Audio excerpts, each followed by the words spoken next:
Sorry, Ian M. Banks. If we were having a dinner date, I would be breaking up with you.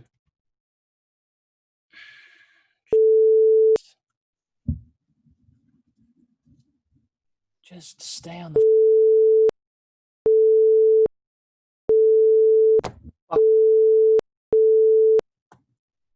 God, you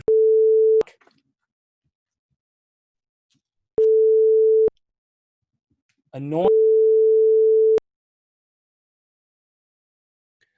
What's up, everybody? Ransom Reviews here with Review Stew Part 2. Oh, shit. Dr. Seuss in the house. Okay. 5 more sweet and fulfilling mini Snickers book reviews on the slate for today. So let's get started. The first book is Red Seas Under Red Skies by Scott Lynch. I gave this book a 7 out of 10. It's the second book in Lynch's Gentleman Bastard series, following his smashing debut, The Lies of Locke Lamora. Locke is a thief. He's too clever, and it gets him in trouble sometimes. His BFF, Jean Tannen, is also a thief, but prefers using his physical gifts to force a more direct route. These books follow their misadventures, whereas the first book felt tight and focused. This one felt like it was trying to do too much. Part Ocean's 11, part Pirates of the Caribbean, neither aspect felt fully formed. And sometimes when I'm reading fantasy, even though I know it's not real nor meant to be, there are certain actions or plot points that are just jarring for me and take me out of the story. Happened a few times in this book. Yes, I'm going straight to spoilers. Sorry. First, when Locke is visiting a casino boss with the tightest security possible, and yet he somehow smuggles in like 5 decks of cards, it just felt ridiculous, like the writer getting carried away with how clever his protagonist was. It was totally unbelievable in the context of the story. And the other issue, and much more glaring, is the latent poison. The fact that there's just this random dude in the story that happens to have a poison that doesn't have any effect until it kills you months later, and it's a total mystery to everyone. There's no cure. It just wasn't believable to me at all. It felt like a weak plot device, and given that it was a massive part of this book, it really marred the experience for me. That being said, I really do enjoy his writing style and characterization. Locke and Jean are great, so I'll probably finish this series. The next book is The Sicilian by Mario Puzo. I gave this book an 8 out of 10. I really enjoy Puzo's writing. This book wasn't at all what I was expecting, though. Considering that the Godfather book and movie had nearly identical plots, I thought the same would be true for The Sicilian and The Godfather 2. Not at all.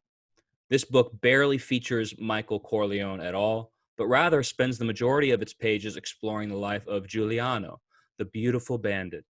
It's a romantic and descriptive and enjoyable ride, but it's simply not as interesting as The Godfather.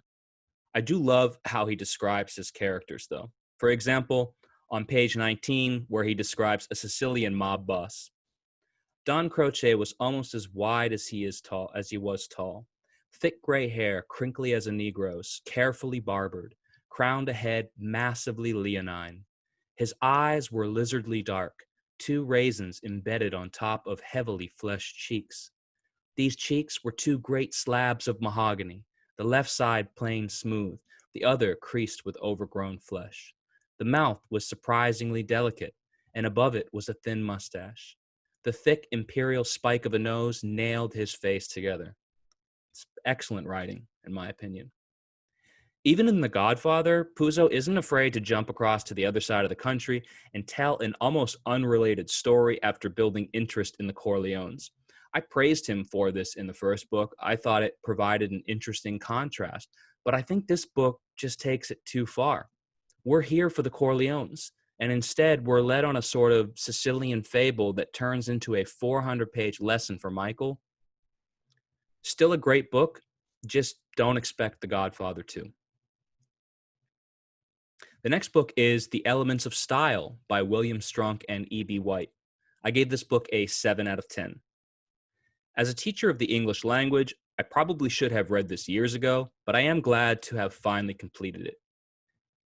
Can you label a book about the rules of grammar and language usage fun? Yes, I'll say it. This book is fun.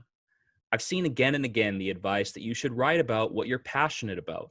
And there's no doubt after reading this book that William Strunk was passionate about the English language, and that passion bleeds through on every page. This book is divided into 5 parts: grammar rules, tips on composition, form, a breakdown of words and commonly used phrases, and some advice on style.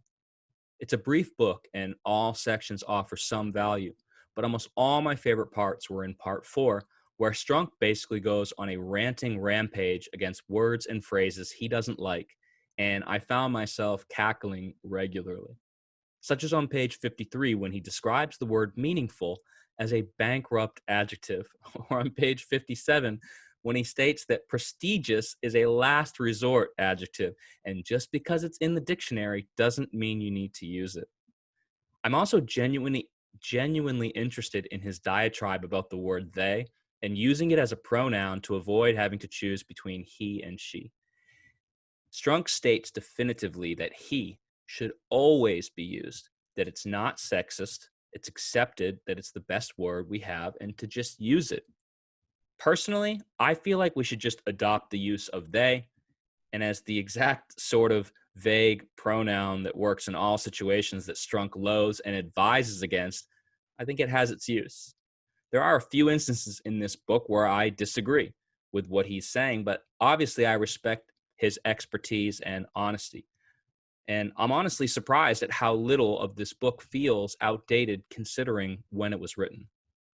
I wouldn't say that this book is any sort of grammar Bible, but I do think that everyone that has even a passing interest in the English language should read it. It's only 70 pages long. It's packed with useful, insightful, and often entertaining advice. And Strunk has such a strong voice and passion for the language, it really elevates the subject matter. The next book is City of Blades by Robert Jackson Bennett. I gave this one a 7 out of 10. Bennett is on my short list of new authors that I'm really excited about. And I liked this book, although I enjoyed the first one in the series more. This might be a character flaw for me, as I almost always enjoy the first book in a series the most. I'm just weird that way. This book uses a similar murder mystery template as the first, or in this case, Missing Person, as a vehicle to drive the plot forward. I thought this part of the story was really well done. It added some suspense and aided to the page-turning nature of the book. The world around the mystery, however, I was lukewarm about. The 2 main characters from book 1 are sidelined to minor roles in this book, which is a bit disappointing as I grew really attached to them in the previous book. The new characters are fine, but no one really had the sparkling gravitas that Sigurd had. And while Sigurd is in this book, it feels like a purposeless cameo. Getting into spoiler alerts, earmuffs, I didn't really believe the whole thrust of this book. Basically, a bunch of dead dudes who are crazy death-worshipping warriors are stuck in the afterlife, waiting to return to this world to destroy it. Apparently, the deity that they had fought for and worshipped when alive had promised them not only an afterlife, but also another war. This made no sense to me. So you fight all your life, and you want an afterlife when you die. I get that. Makes sense. But then you also want to return as shitty green CGI ghost warriors to destroy the world? Wait, what? Why? Okay, God, I'll fight for you. But after I die, don't let me relax and make me come back and kill more. Final offer. It just didn't work at all for me. And since this was basically the big reveal that our protagonist needed to repel these shitty CGI ghosts, I just wasn't that invested. And overall, it hurt my enjoyment of this book quite a bit. I still think the world and characters that Bennett has built in this series are unique and interesting, and so I'll definitely finish the series. The last book in today's little mashup is Against a Dark Background by Ian M. Banks. 4 out of 10. This book gave me an identity crisis. Do I even like reading? Am I sure I enjoy science fiction? I should have liked this book. I just didn't. It took me almost 3 weeks to read. Every 10 pages, I was put to sleep. Wait, let me say two nice things before I keep piling on. One, this book smelled awesome.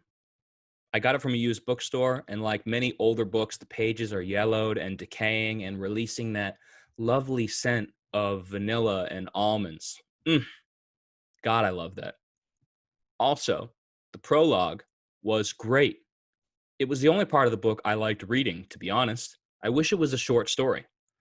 So, yeah, I didn't really understand what was happening through most of this book or why I should care. None of the characters are likable or memorable. Actually, my favorite character was a robot who was only in the later chapters.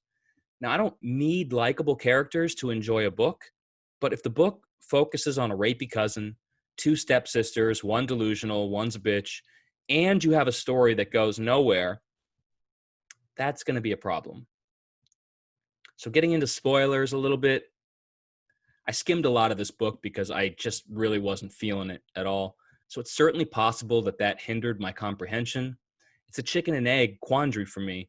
Can you closely examine a text you don't find interesting? And can you find a text interesting that you don't closely examine? Everyone dies at the end, and I was relieved because I was like, yes, that means this book is going to be over soon. Sorry, Ian M. Banks. If we were having a dinner date, I would be breaking up with you. But I'd for sure say that it's me, not you. Whew. Review Stew Part 2 is through. You can see now how I used to be a rapper. Okay, leave me some comments. Let's chat about things.